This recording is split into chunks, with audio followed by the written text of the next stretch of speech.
നമ്മൾ IPM IASന്റെ ആപ്പില് ഈ പറഞ്ഞ പോലെ കറണ്ട് അഫയേഴ്സ് എന്ന് പറയുന്ന പോർഷൻ നമ്മുടെ ലൈവ് സെഷൻ ആയിട്ടാണ് കൊടുക്കുന്നതെന്ന് പറഞ്ഞു. കറണ്ട് അഫയേഴ്സ് ആണ് നമ്മൾ ന്യൂസ് പേപ്പറുകളിലൂടെ കിട്ടുന്ന നോളജ് എന്ന് പറയുന്നത്. അപ്പോൾ ഇങ്ങനെ ഒരു കറണ്ട് അഫയർ എന്ന് പറയുന്ന ഒരു ഓപ്ഷൻ ലൈവായിട്ട് ഉള്ളത് കൊണ്ട് ഞാൻ ന്യൂസ് പേപ്പർ വായിക്കാതിരുന്നാലോ എന്ന് ചോദിച്ചു കഴിഞ്ഞാൽ താങ്കൾ എന്ത് ഉത്തരം പറയും? ഏറ്റവും വലിയൊരു തെറ്റാണെന്ന് പറയും.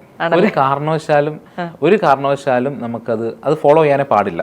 എന്താണെന്ന് വെച്ച് കഴിഞ്ഞാൽ നമ്മൾ ഓരോരുത്തരും ന്യൂസ് പേപ്പർ വായിക്കുമ്പോഴാണ് നമ്മുടെ കോൺസെപ്റ്റൽ ക്ലാരിറ്റി ഇൻക്രീസ് ആകുന്നത്. ഞാൻ ഒരു ഉദാഹരണം പറയുവാണ്. എല്ലാവർക്കും ഇപ്പോൾ ഫെമിലിയർ ആണല്ലോ ഈ വാർ നടന്നുകൊണ്ടിരിക്കുകയാണ് അല്ലേ. ഇപ്പോൾ ഇസ്രായേൽ പാലസ്തീൻ യുദ്ധം നടന്നുകൊണ്ടിരിക്കുകയാണ്. ഇത് ഓരോ ദിവസവും വായിക്കുന്ന ഒരാളെ സംബന്ധിച്ചിടത്തോളം നമ്മൾ അപ്ഡേറ്റ് ചെയ്തുകൊണ്ടിരിക്കുക ഇൻഫർമേഷൻ. ഓക്കെ, അത് ഒരു കാര്യം. അതേപോലെ US ഇലക്ഷൻസ് നടന്നല്ലോ, അത് നമ്മൾ ഓരോ ദിവസവും ഫോളോ ചെയ്യുന്നതനുസരിച്ച് നമുക്ക് ഓരോ ദിവസവും ഡെവലപ്മെന്റ്സ് അറിയാനായിട്ട് പറ്റും. അതേസമയം നിങ്ങൾ ഇത് വായിച്ചില്ല, ഏറ്റവും അവസാനം വരുന്ന ഒരു കറണ്ട് അഫയർ മാഗസിൻ മാത്രമാണ് നിങ്ങൾ ഡിപ്പെൻഡ് ചെയ്യുന്നത് വെക്കുക, നിങ്ങളിത് കാണാതെ പഠിക്കേണ്ട ഗതികേട് വരും അല്ലേ. അതേസമയം നിങ്ങൾ ഇത് ഫോളോ ചെയ്യുവാണെങ്കിൽ നിങ്ങൾ കാണാതെ പഠിക്കുകയല്ല, നിങ്ങളുടെ ബ്രെയിനിൽ അത് ഓൾറെഡി ഇൻവോൾവ് ആവും, മനസ്സിലാക്കിയാണ് പഠിക്കുന്നത്, അത് ബൈ ഹാർട്ട് ചെയ്യുമല്ല. സോ അത് ഇമ്പോർട്ടൻ്റ് ആണ്. അപ്പം നമ്മളിവിടെ പ്രൊവൈഡ് ചെയ്യുന്ന ക്ലാസ്സുകൾ എന്ന് പറയുന്നത് ഏറ്റവും ഇമ്പോർട്ടൻ്റ് ആയിട്ടുള്ള കറണ്ട് അഫയേഴ്സ് ആയിരിക്കും നമ്മൾ കൊടുക്കുന്നത്.